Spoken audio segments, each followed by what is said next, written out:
Madrid, 22 de junio de 1902. Un portero llama, nervioso, a la puerta de un piso en la calle Fuencarral, número 45. El silencio dentro es absoluto. El inquilino, Manuel Pastor y Pastor, no ha dado señales de vida en más de un día, y eso no es habitual. Cuando la policía logra entrar, encuentran un cuerpo en la cama, cubierto hasta el cuello. La cabeza, irreconocible. Hoy, en Crímenes, el caso España, te llevamos a uno de los días más oscuros del verano de 1902. Un crimen brutal, un juicio ejemplarizante y una pregunta que sigue resonando: ¿víctima o verdugo? Bienvenidos al crimen de la plancha.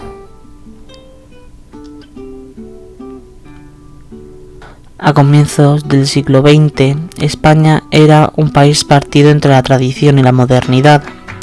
Los ecos del desastre del 98, la pérdida de las últimas colonias, aún dolían en el orgullo nacional. Se respiraba una mezcla de vergüenza y frustración y necesidad de regeneración. Madrid era una ciudad en expansión, nuevos barrios, cafés literarios, tranvías, alumbrado eléctrico. Pero bajo la superficie modernizadora se escondía un mundo desigual. En las criadas, las lavanderas, los obreros, los niños sin escolarizar y las mujeres invisibles. El 17 de mayo de 1902, Alfonso XIII asumía el trono con solo 16 años. Se abría un nuevo siglo, aunque para muchos, como Cecilia Aznar, todo seguía igual o peor. Ella había nacido en 1880 en Cervera, un pequeño municipio en la provincia de Lérida. Como tantas mujeres rurales, fue enviada a trabajar como criada interna en la capital, donde la demanda de servicio doméstico era altísima. No tenía formación, ni contactos, ni apoyo, solo sus manos. El número 45 de la calle Fuencarral estaba en una zona entonces próspera. Allí vivía Manuel Pastor y Pastor, un hombre de 42 años, soltero, funcionario del Ministerio de Ultramar, con conocidos en la iglesia y cierta posición acomodada. Manuel era descrito como reservado, correcto, algo altivo. Se decía que no tenía familia cercana y que solía rodearse de criadas jóvenes. Su trato con ellas era severo, paternalista y a veces más que eso. Aunque jamás se quedó reflejado en los documentos judiciales, sí quedó registrado en los cuchicheos de la portería. Contrató a Cecilia como sirvienta a principios de 1902. Ella dormía en una estancia reducida, cocinaba, lavaba, planchaba y limpiaba. Día tras día, semana tras semana, cobraba poco, vivía encerrada, apenas hablaba. Y entonces llegó la noche. En la madrugada del 22 de junio, Cecilia tomó una plancha de hierro colado, de esas que se calentaban al fuego. Se acercó al dormitorio de Manuel. Él dormía. Le golpeó una vez, luego otra, y otra más. No se sabe cuántos golpes dio, pero cuando terminó, la cabeza de Manuel era una masa irreconocible. El cráneo hundido. La sangre empapaba las sábanas y la almohada. La plancha quedó sobre la cómoda, con restos de piel, pelo y sangre aún fresca. Cecilia, según los informes, intentó limpiar la escena, cambió sus ropas, robó la cantidad de dinero, se cree que más de 3.000 pesetas, y salió del edificio sin ser vista. Cogió el tren hacia Barcelona, donde intentó pasar desapercibida, pero el crimen ya estaba en todos los periódicos. Criada asesina a su patrón con una plancha. Su rostro fue descrito con detalle: mujer joven, complexión delgada, cabello oscuro, ojos intensos. Era cuestión de tiempo. En Barcelona fue engañada por los delincuentes que le robaron parte del dinero.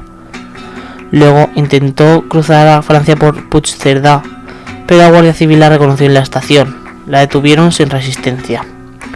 Su confesión fue inmediata, pero su explicación inesperada. Durante el interrogatorio, Cecilia dijo que Manuel la acosaba sexualmente desde hacía semanas, que entraba en su habitación por la noche, que la tocaba, que la insultaba si se negaba, que intentó forzarla.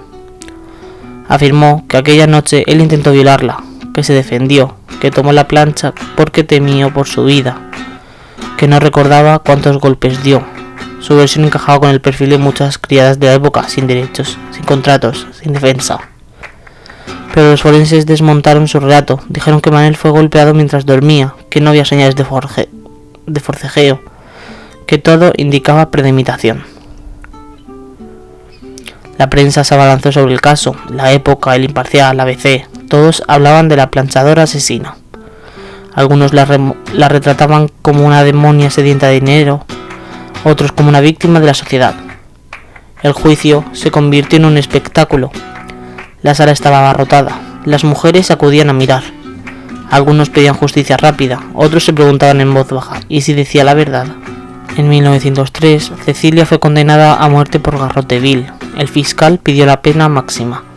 El tribunal, pese a las dudas, aceptó que hubo alevosía, premeditación y robo.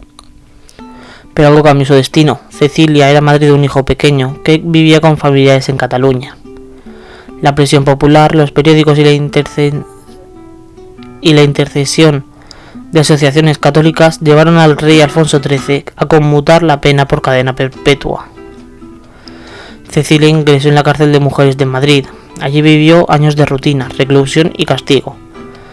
Pero en 1914 protagonizó una de las fugas más asombrosas del penal. Con la ayuda del linterna ataron varias sábanas y se descolgaron por una ventana.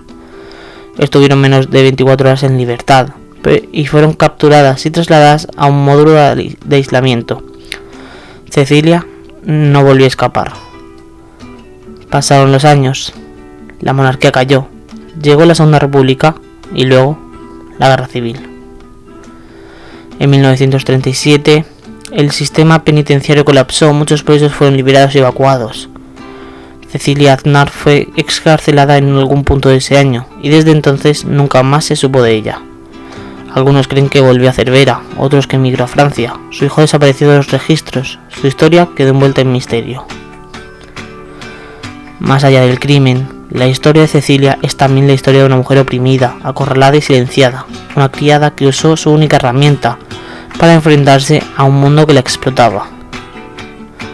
Hoy, revisitar su caso nos obliga a preguntarnos cómo hemos tratado históricamente a las mujeres pobres, a las trabajadoras, a las víctimas de abuso, y cómo la justicia ha sido demasiadas veces una herramienta del poder y no de la equidad.